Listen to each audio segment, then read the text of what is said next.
কারিনা কায়সারের এই মৃত্যুর পোস্টটা চ্যানেল হাইয়ের তো যখন সামনে পড়ার পরে আমার নজরটা গেল লাইক বোর্ডের দিকে। এই যে 1.8K এখানে হাহা রিয়াক্ট দেখতে পাইলাম। আমি ভিতরে ঢুকলাম আর কি একটু বোঝার জন্য কি রে এখানে একজন মানুষের মৃত্যু সংখ্যা দেখে হাহা রিয়াক্ট।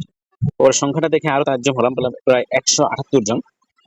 পরে একটু ঢুকলাম সেখানে ঢুকে তো আমি আসলে দেখলাম যে এরা কারা।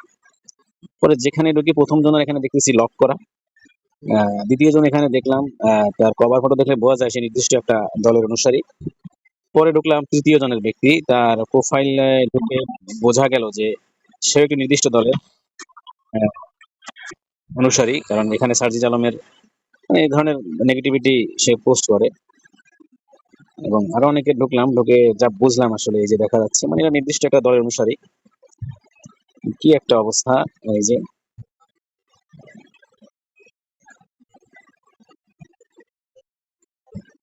মাই গুডনেস, এটা উনি এখন পোস্ট দিছে, গর্জে ওঠে 71। যাক বুঝলাম আসলে এই যে 178 জন কারা।